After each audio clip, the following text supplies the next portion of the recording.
সরকার বদল হলেও এলাকায় রয়েছে দুষ্কৃতীদের উপদ্রব। এবার সরকারি বিদ্যালয়ের ছাদ থেকে উদ্ধার দুটি তাজা বোমা। 24 ঘন্টার মধ্যে উদ্ধার হওয়া তাজা বোমা নিষ্ক্রিয় করল বোম স্কোয়াড। নদিয়ার শান্তিপুর ব্লকের গয়েশপুর পঞ্চায়েতের একটি সরকারি বিদ্যালয়ের ছাদ থেকে দুটি তাজা বোমা উদ্ধার করে পুলিশ। সূত্রের খবর, দুটি তাজা বোমা দেখতে পেয়ে খবর দেওয়া হয় পুলিশকে। ঘটনাস্থলে যায় পুলিশ, উদ্ধার করে দুটি তাজা বোমা। মঙ্গলবার শান্তিপুর থানার পুলিশ বোম স্কোয়াড আধিকারিক, দমকলের একটি ইঞ্জিন ও একটি মেডিকেল টিম গঠন করে শান্তিপুর থানা এলাকার একটি নিরাপদ জায়গায় তাজা বোমা দুটি নিষ্ক্রিয় করে বোম স্কোয়াডের প্রতিনিধি দল।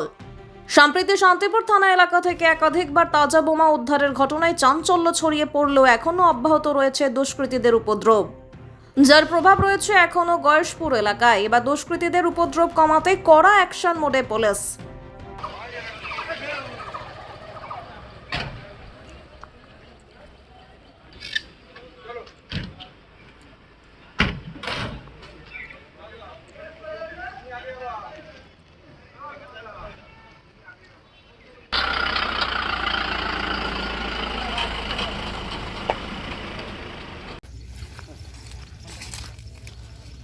ঠিক আছে, রাখ, আমি ভিডিও করছি, রাখ।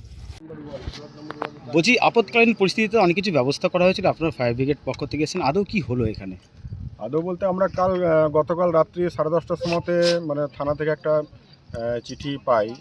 ওখানে ওরা বলে যে চিঠিতে লেখা ছিল যে দুটো তাজা বোমা পাওয়া গেছে, সেটা ডিসপোজাল করার জন্যে আজকে একটা সময় দিয়েছিল। আমরা এখানে কালনা গুপ্তিপাড়া ঘাটে এসে আমরা উপস্থিত হয়েছি। তাজা বোমাগুলো উদ্ধার হয়েছে। কি কি ব্যবস্থা ছিল এখানে? ব্যবস্থা ছিল বলতে আমাদের ফায়ার টেন্ডার নিয়ে এসেছি, এখানে জলের ব্যবস্থা ছিল, ফোম, আমাদের এক্সটিংগুইশারের ব্যবস্থা ছিল।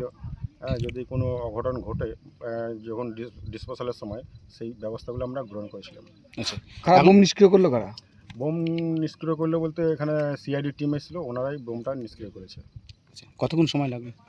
সময় মোটামুটি যা 8 ঘন্টা 40 মিনিট। আপনার নাম, পরিচয়? আমার নাম হচ্ছে সুশান্ত মণ্ডল, সাব অফিসার, শান্তিপুর ফায়ার।